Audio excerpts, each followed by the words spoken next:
नमस्कार प्यारे बच्चों, सभी को गुड इवनिंग। जय श्री राम, जय माता दी, जय गौ माता की। तो कैसे हैं सब लोग? आप सब लोग कैसे हैं? मस्त होंगे, स्वस्थ होंगे, बेहतर होंगे और आपकी पढ़ाई एकदम मस्त चल रही होगी। मैं आपका बड़ा भाई अमित कुमार राजपूत स्वागत करता हूं आपके अपने प्यारे से चैनल AKR ऑनलाइन क्लासेस 1995 पर। आज मैं आपको class 12th UP board physics का लेसन नंबर फर्स्ट वैद्युत आवेश एवं वैद्युत क्षेत्र का पार्ट नंबर 5 जो कि कूलाम का नियम है, मोस्ट इम्पोर्टेंट है। आज इसे मैं पूरा एकदम क्लियर करा दूंगा आपको और यही तैयारी करा के आपको भेज दूंगा। तो बस बने रहिए, वीडियो को पूरा देखना, स्किप मत करना। और अगर चैनल पर नए हैं तो मेरे इस प्यारे से चैनल को आप सब्सक्राइब जरूर कर लीजिएगा। अभी मैं ये नहीं कहता हूं कि आप अभी सब्सक्राइब करिए, अभी आप पूरा वीडियो देखो। अगर वीडियो आपको अच्छा लगे तो फिर सब्सक्राइब कर दीजिए, क्या जाता है। ठीक है, तो आइए पहले हम टाइम वेस्ट ना करते हुए सीधा हम लोग चैप्टर की तरफ बढ़ते हैं। तो आ जाइए, ध्यान से समझना है, एक एक चीज आपको पॉइंट समझ में आए। यानी कूलाम का नियम समझने से पहले कुछ बेसिक चीजें हैं उनको क्लियर कर लेते हैं, फिर हम कूलाम के नियम पर चलते हैं। आ जाइए, देख लीजिए हमारा क्या है बेटा, ध्यान से देना। सबसे पहले क्या है, हम भौतिकी के बारे में पढ़ ले हैं, वैद्युत स्थितिकी के बारे में पढ़ते हैं। थोड़ी सी परिभाषा है, इनको आप देखते चलिए, बस 1 मिनट का 2 मिनट का समय लगेगा, फिर हम अपने कूलाम के नियम पर टॉपिक पर आ जाते हैं। तो आइए जरा ध्यान देना मेरे बच्चों। तो वैद्युतिकी यानी इलेक्ट्रिसिटी क्या होती है? भौतिक विज्ञान की वह शाखा जिसमें आवेशों का अध्ययन किया जाता है, वैद्युतिकी कहलाती है। यानी भौतिक विज्ञान की वह शाखा जिसमें आवेशों का अध्ययन किया जाता है। मैंने पहले बताया था मेरे भाई, मेरे बच्चों, मेरे शेरों, मेरे शेरनियों, आवेश 2 प्रकार के थे, धन आवेश और ऋण आवेश। सबसे पहले किसने दिया था? ये अमेरिका के वैज्ञानिक, अमेरिकन वैज्ञानिक बेंजामिन फ्रैंकलिन ने दिया था। ठीक है, तो आ जाइए, वैद्युतिकी की परिभाषा क्या है कि भौतिक विज्ञान की वह शाखा जिसमें आवेशों का अध्ययन किया जाता है, वैद्युतिकी कहलाती है। ठीक है, तो सबसे पहला हमारा काम क्या है बेटा? स्थिर वैद्युतिकी के बारे में पढ़ना। स्थिर वैद्युतिकी क्या होती है कि वैद्युतिकी की वह शाखा जिसमें स्थिर आवेशों तथा उनके मध्य होने वाली अन्योन्य क्रियाओं का अध्ययन किया जाता है, स्थिर वैद्युतिकी कहलाती है। दूसरा हमारा क्या है बेटा? गतिक भौतिकी, भौतिकी सॉरी, बार बार आ जाता है क्योंकि फिजिक्स पढ़ रहे हैं। गतिक वैद्युतिकी दोनों एक जैसे ही लग रहे हैं, वैद्युतिकी और भौतिकी। ठीक है, तो भौतिकी नहीं है, वैद्युतिकी है। तो वैद्युतिकी की वह शाखा जिसमें आवेशों की गतिक अवस्था का अध्ययन किया जाता है, गतिक वैद्युतिकी कहलाती है। फिर हमारा नेक्स्ट टॉपिक क्या है बेटा? आवेशन की विधियां। तो आवेशन की कितनी विधियां होती हैं? तो मेरे बच्चों, आवेशन की 3 विधियां होती हैं। नंबर 1 चालन विधि द्वारा, नंबर प्रेरण विधि द्वारा और घर्षण द्वारा। ये आवेशन की विधियां हैं। ठीक है, टॉपिक को हम लोग जल्दी जल्दी से फिनिश करते हैं। हमें कूलाम के नियम को अच्छे से फाइंड करना है, कूलाम का नियम अच्छे से तैयार करना है। तो देखो, परावैद्युत किसे कहते हैं? परावैद्युत क्या है कि वे अचालक पदार्थ, यानी परावैद्युत ही अचालक होते हैं, वे अचालक पदार्थ जिनमें विद्युत प्रवाह बिना विद्युत चालक के संचरित हो जाता है, परावैद्युत पदार्थ कहलाते हैं। जैसे कांच है, मोम है, रबड़, कागज आदि, प्लास्टिक वगैरह, ये सब क्या है? हमारे परावैद्युत हैं, इन्हीं को अचालक बोलते हैं। आओ जरा हम कुछ क्वेश्चन कर लेते हैं, कुछ क्वेश्चन बता देते हैं। तो पहला हमारा क्वेश्चन क्या है बेटा? पदार्थ के किस गुण के कारण वैद्युत तथा चुंबकीय प्रभाव उत्पन्न होते हैं? पदार्थ के किस गुण के कारण वैद्युत तथा चुंबकीय प्रभाव उत्पन्न होते हैं? तो आपका जवाब होगा मेरे बच्चों, वैद्युत आवेश के कारण। यही हमने आपको डेफिनेशन में भी कराया था। किसी पदार्थ का वह गुण जिसके कारण वैद्युत तथा चुंबकीय प्रभाव उत्पन्न होते हैं, वैद्युत आवेश कहलाता है। कितने इलेक्ट्रॉनों की उपस्थिति से 1 कूलाम आवेश उत्पन्न होता है? तो आपका जवाब होगा 6.25 गुणा 10 की पावर 18। ये मैं क्वेश्चन करा चुका हूँ आवेश के क्वांटीकरण में, जाकर देखिएगा वीडियो को। ठीक है, अगला क्या है, किसी पदार्थ पर इलेक्ट्रॉनों की कमी से कौन सा आवेश उत्पन्न होता है। तो ध्यान देना है, देखो बेटा क्या लिखा है, जहां कमी होती है तो मैंने क्या बताया था बेटा, वहां धन आवेश होता है और जहां अधिकता होती है वहां पर ऋण आवेश होता है। सारी चीजें मैं पहले ही बता चुका हूं, ध्यान देना है। किस प्रकार के आवेश एक दूसरे को प्रतिकर्षित करते हैं, तो इसका जवाब आपका क्या होगा बेटा, प्रतिकर्षित का मतलब हो गया सजातीय। जहां सजातीय आवेश प्लस प्लस हो माइनस माइनस हो तो वहां प्रतिकर्षण होता है। तो किस प्रकार के आवेश एक दूसरे को प्रतिकर्षित करते हैं, तो आपका आंसर होगा सजातीय आवेश। यहाँ तक की कहानी क्लियर है। ये हमारी कुछ परिभाषाएं थी, कुछ क्वेश्चन थे, उनको हमने कर लिया है। अब टॉपिक की तरफ बढ़ते हैं बेटा, ये आपका ध्यान रखना है। अब आ जाता है स्थिर वैद्युत बल। इलेक्ट्रोस्टैटिक फोर्स किसे कहते हैं, स्थिर वैद्युत बल क्या होता है मेरे भाई, स्थिर वैद्युत बल क्या होता है, यानी जब एक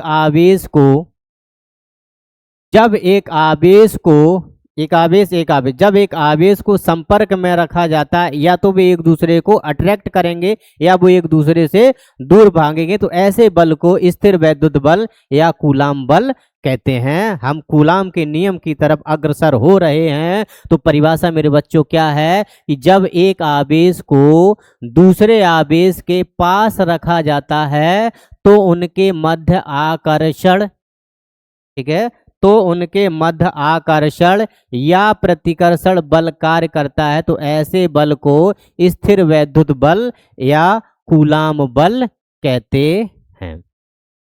ठीक, यहां तक की कहानी आपको क्लियर हो चुकी है मेरे भाई।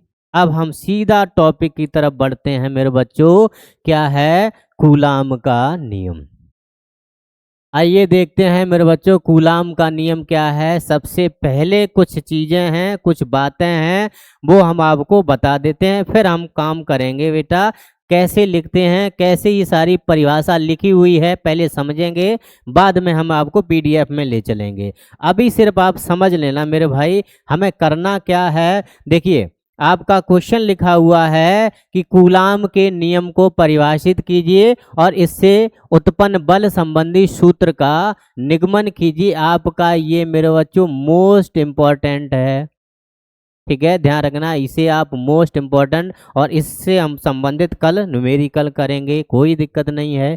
जैसे टॉपिक पढ़ेंगे वैसे हम न्यूमेरिकल करते हुए चलेंगे, इसमें कोई आपत्ति विपत्ति संकट समस्या प्रॉब्लम कठिनाई दिक्कत परेशानी नहीं होगी किसी भी मेरे भाई, किसी भी मेरी बहन को, ठीक है। तो कुछ बेसिक कंसेप्ट, कुछ बेसिक चर्चाएं हैं, उनको समझ लीजिए कूलाम का नियम से रिलेटेड। यानी सन 1785 ईस्वी में, थोड़ा सा मैं बड़ा कर दूं बाद में छोटा कर देता हूं, यानी एक सेकेंड, हाँ अब ठीक है। सन 1785 ईस्वी में फ्रांसीसी भौतिक वैज्ञानिक ने दो आवेशों के मध्य लगने वाले वैद्युत बल, अभी थोड़ी देर पहले वैद्युत बल के बारे में बताया था, लगने वाले वैद्युत बल के संबंध में एक नियम प्रस्तुत किया जिसे कूलाम का नियम कहते हैं। बात समझ में आ गई है। सन 1785 ईस्वी में फ्रांसीसी भौतिक वैज्ञानिक ने, या फ्रांसीसी भौतिक वैज्ञानिक कूलाम ने दो आवेशों के मध्य लगने वाले वैद्युत बल के संबंध में एक नियम प्रस्तुत किया जिसे कूलाम का नियम कहते हैं। इस नियम के अनुसार उन्होंने क्या बताया था वो बाद की बात है, पहले मैं आपको समझा दूं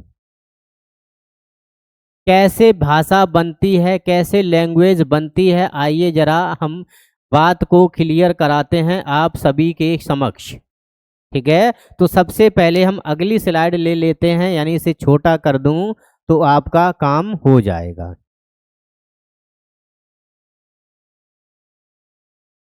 इतने में आपका गुलाम का नियम कंप्लीट हो जाएगा। मैं अगली स्लाइड पर आपके लिए काम करता हूं। एक सेकेंड, ये क्या हो गया भाई, एक सेकेंड, सेकेंड, एक सेकंड मेरे बच्चों, रुक जाना एक सेकंड बस, एक सेकंड, या ओके, अब चलिए ठीक है। देखो कूलाम का नियम मैं समझा दूं, ठीक है, करना कैसे है। देखो बच्चों, सबसे पहले एक डायग्राम यहाँ से, थोड़ा सा एक सेकंड रुक जाओ मेरे बच्चों, बस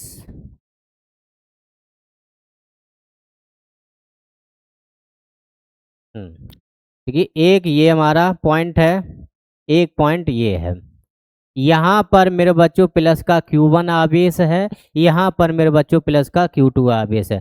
मैं भाषा बनाना सिखा रहा हूँ, मैं लैंग्वेज बनाना सिखा रहा हूँ आपको, कैसे भाषा को क्लियर करोगे कूलाम के नियम में। एक हमारा ये पॉजिटिव चार्ज प्लस का Q1 है, ये दूसरा हमारा पॉजिटिव चार्ज प्लस का Q2 है, और इन दोनों के जो बीच के डिस्टेंस है वो है स्मॉल r। ठीक है, वो क्या है हमारा स्मॉल r है। आइए जरा समझते हैं इसकी भाषा को कैसे बनाते हैं। देखना बेटा, इसकी भाषा को कैसे क्लियर करेंगे। आइए जरा उस भाषा को बनाने की कोशिश करते हैं। तो देखना क्या लिखेंगे बेटा, देखो ये हमारे पास दो बिंदु आवेश हैं, एक आपका प्लस का Q1 है, दूसरा आपका प्लस का Q2 है। फिलहाल के लिए तो दोनों प्लस के हैं, इसलिए इनके मध्य प्रतिकर्षण बल कार्य करेगा। हो सकता है कि सवालों में प्लस का आ जाए, माइनस का आ जाए, या दोनों प्लस आ जाए या दोनों माइनस आ जाए, तो फर्क नहीं पड़ता है। हम दोनों काम करके दोनों बातें लेकर काम करेंगे, प्रतिकर्षण और आकर्षण के, लेकिन शब्द बीच में लगा देंगे या। क्या लगा देंगे? या, यानी और। तो देख लो, दो हमारे बिंदु आवेश हैं, एक प्लस का Q1 है और एक प्लस का Q2 है। इन दोनों बिंदु आवेशों के जो बीच का डिस्टेंस है वो है स्मॉल r मीटर है। तो परिभाषा कैसे बनाते हैं मेरे भाई, परिभाषा कैसे बनाते हैं, सीखिए बनाना परिभाषा को, किस लैंग्वेज कैसे बनाते हैं। देखिए, किन्हीं दो बिंदु आवेशों के मध्य, किन्हीं दो बिंदु आवेशों के मध्य लगने वाला आकर्षण या प्रतिकर्षण, मैंने पहले बोला था मेरे बच्चों, क्या? आकर्षण और या प्रतिकर्षण। या क्यों? हो सकता है कि एक आवेश प्लस का हो, दूसरा आवेश माइनस का, तो हो गया ना आकर्षण। हो सकता है कि दोनों आवेश प्लस के हों, हो सकता है दोनों आवेश माइनस के हों, तो बन जाएगा ना प्रतिकर्षण। तो मैंने क्या कहा था, मैं आपको दोनों बातें लेकर काम कराएंगे, मैं आपको दोनों बातें लेकर काम कराऊंगा, यानी कि आकर्षण और ये शब्द लिखा है प्रतिकर्षण। तो आइए जरा भाषा को क्लियर करना। किन्हीं दो बिंदु आवेशों के बीच लगने वाला आकर्षण या प्रतिकर्षण बल, ध्यान से समझना मेरे भाई, मेरी बहन, मेरे सभी जो भी नन्हे मुन्ने प्यारे बच्चों, ठीक है। दो बिंदु आवेशों के मध्य लगने वाला आकर्षण या प्रतिकर्षण बल उन दोनों आवेशों की मात्राओं के गुणनफल के अनुक्रमानुपाती होता है। पहली बात मेरे बच्चों ध्यान देना है कूलाम के नियम में। फिर समझिए, किन्हीं दो बिंदु आवेशों के मध्य लगने वाला आकर्षण या प्रतिकर्षण बल उन दोनों आवेशों की मात्राओं के गुणनफल के अनुक्रमानुपाती होता है। इतनी बात समझ में आई। तथा दोनों बिंदु आवेशों के मध्य लगने वाला आकर्षण या प्रतिकर्षण बल उन दोनों आवेशों की बीच की दूरी के वर्ग के व्युत्क्रमानुपाती होता है। कूलाम का नियम कहलाता है। इसको सही से क्लियर करना मेरे बच्चों, देखना ध्यान से कैसे परिभाषा बनते हैं। अब देखिए लिखित परिभाषा लिखने वाले कैसे बनाओगे। तो किन्हीं दो बिंदु आवेशों के मध्य लगने वाला आकर्षण या प्रतिकर्षण बल उन दोनों आवेशों की मात्राओं के गुणनफल के अनुक्रमानुपाती तथा उनके बीच की दूरी के वर्ग के व्युत्क्रमानुपाती होता है। कूलाम का नियम कहलाता है। बताओ मेरे भाई, परिभाषा किसे समझ में नहीं आई? आराम से समझना, एक एक चीज आपको समझ में आई। फिर एक बार समझिए, किन्हीं दो बिंदु आवेशों के मध्य लगने वाला आकर्षण या प्रतिकर्षण बल उन दोनों आवेशों की मात्राओं के गुणनफल के अनुक्रमानुपाती तथा उनके बीच की दूरी के वर्ग के व्युत्क्रमानुपाती होता है। कूलाम का नियम कहलाता है। उसके बाद हम लोग गणितीय मेथड तैयार करेंगे। आइए जरा जो भाषा हमने समझाई है, क्या मेरे बच्चों सभी को वो भाषा क्लियर हुई है? वो सभी मेरे प्यारे बच्चों को वो भाषा का क्लियर हुआ कंसेप्ट या नहीं हुआ है? कमेंट में ज़रूर बताएंगे। मेरे ख्याल से आपको सारी चीज़ें क्लियर हो गई होंगी। वही यहाँ पर लिखा है, किन्हीं दो बिंदु आवेशों के मध्य किन्हीं दो बिंदु आवेशों के मध्य, किन्हीं दो बिंदु आवेशों के मध्य लगने वाले आकर्षण या प्रतिकर्षण बल उन दोनों आवेशों की मात्राओं के गुणनफल के अनुक्रमानुपाती तथा उनके बीच की दूरी के वर्ग के व्युत्क्रमानुपाती होता है, कूलाम का नियम कहलाता है। क्लियर है इतना? चलिए आगे बढ़ते हैं। अब देख लो गणितीय मेथड में हम कैसे काम करेंगे। देखो कैसे लिखेंगे। देखिए यदि माना माना माना दो बिंदु आवेश, माना दो बिंदु आवेश प्लस Q1 व प्लस Q2, माना दो बिंदु आवेश प्लस Q1 व प्लस Q2 एक दूसरे से स्मॉल r मीटर की दूरी पर स्थित हैं, एक दूसरे से स्मॉल r मीटर की दूरी पर स्थित हैं। अतः इनके मध्य लगने वाला वैद्युत बल, अतः इनके मध्य लगने वाला वैद्युत बल, ठीक है। तो F क्या हो जाएगा, भाषा को साथ लेकर काम करेंगे। किन्हीं दो बिंदु आवेशों के मध्य लगने वाला आकर्षण या प्रतिकर्षण बल उन दोनों आवेशों की मात्राओं के गुणनफल के अनुक्रमानुपाती, समीकरण नंबर 1 डाल दीजिए, तथा दोनों आवेशों के बीच की दूरी के वर्ग के व्युत्क्रमानुपाती होता है, समीकरण नंबर 2 डाल दो। दोनों इक्वेशन हमारी क्लियर होंगी। इन्हीं इक्वेशन से हमारी ये वाली डेफिनेशन कंप्लीट है। क्लियर है? अब क्या करेंगे मेरे बच्चों, अब करना क्या है, करना वही है कि समीकरण 1 व 2 को मिलाने पर, यानी समीकरण 1 और 2 को कंबाइन करेंगे, दोनों को मिला देंगे, मिलाएंगे, हमको क्या मिलने वाला है बेटा, यहाँ पर काम करेंगे बाकी का बचा हुआ, ठीक है। तो मिलाएंगे बच्चों, देखना मिलाने पर क्या मिलेगा, F is proportional Q1 Q2 बटे में R स्क्वायर, ठीक है।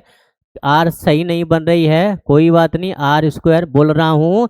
F is proportional Q1 Q2 बटे में R स्क्वायर। और हमें पता है और सभी को पता है, जब हम अनुक्रमानुपाती का निशान हटाते हैं तो वहां पर एक कांस्टेंट लिया जाता है, एक नियतांक लिया जाता है। वो F बराबर में नियतांक जो हमारा आ जाएगा, वो नियतांक ले लिया है K, और इनटू में आपका जो है वो है Q1 और Q2 बटे में R स्क्वायर। इसके बारे में लिखेंगे कि जहां K एक अनुक्रमानुपाती नियतांक है, जहां K एक अनुक्रमानुपाती नियतांक है, जहां K एक अनुक्रमानुपाती नियतांक है, अतः इसका जो मान है, अतः प्रयोगों के आधार पर ज्ञात किया गया है, प्रयोगों के आधार पर ज्ञात किया गया है कि K बराबर में कितना, ध्यान रखना मेरे बच्चों, आराम से एक वैल्यू समझिए, एक नया टॉपिक आपका है, क्योंकि सब आपको इसी के अनुसार काम करना पड़ेगा आप सब में। यानी तो आपका जो K का मान आप दे रखा है बेटा 1/4 pi epsilon 0, 1/4 pi epsilon 0, 1/4 pi epsilon 0, और ये K का मान आप यहाँ पर रख दीजिए, तो F बराबर में आ जाएगा मेरे बच्चों की 1/4 पाई एप्सिलॉन 0, और बाकी जैसा था वैसा लिख देना मेरे भाई, Q1 Q2 बटे में R स्क्वायर, Q1 Q2 बटे में R स्क्वायर। इसको आप समीकरण नंबर 2 डाल देना और नीचे लिख देना मेरे बच्चों, यही कूलाम का नियम है, यही कूलाम का नियम है, यही कूलाम का नियम है। अब आगे की कहानी क्या है बेटा, देखना हम लिखेंगे यदि, यहाँ तक ही आपको बोर्ड एग्जाम में आ जाता है तो यहीं तक आप काम करेंगे। इसके बाद की जो कहानी है वो तो आपका एक्स्ट्रा में काम चलेगा। यानी यदि वायु अथवा निर्वात, यदि वायु अथवा निर्वात के अतिरिक्त, यदि वायु अथवा निर्वात के अतिरिक्त कोई अन्य माध्यम हो, यदि वायु अथवा निर्वात के अतिरिक्त कोई अन्य माध्यम हो, यदि वायु अथवा निर्वात के अतिरिक्त कोई अन्य माध्यम हो, तो अब जो है वैद्युत बल क्या होगा मेरे बच्चों। तो अब जो वैद्युत बल होगा वो क्या होगा, तो देखना बेटा एफ की जगह हम क्या लिखने वाले हैं बेटा, एफ डैश, और बराबर में पूरा उतार दीजिए 1/4 पाई एप्सिलॉन 0 और Q1 Q2 बटे में R स्क्वायर। ये मैंने पूरा उतार दिया है। बस यहाँ पर एक शब्द, एक अक्षर और लगाना है कि वायु अथवा निर्वात के अतिरिक्त कोई अन्य माध्यम हो, वो हमने माध्यम यहाँ लगा दिया बेटा क्या, के। ये डाल दीजिए समीकरण नंबर 3। अब दोनों को आपस में डिवाइड करेंगे। देखना बेटा समीकरण 1/2 से दोनों को आपस में डिवाइड करते हैं। एक सेकंड, दोनों को आपस में डिवाइड करते हैं मेरे बच्चों। देखना दोनों को आपस में डिवाइड करोगे तो आपको क्या मिल जाएगा बेटा, इसकी एलएचएस में लिखा है एफ, इसकी एलएचएस में लिखा है एफ, और बटे में इसकी एलएचएस में लिखा है एफ डैश, बराबर है इसकी आरएचएस में लिखा है मेरे बच्चों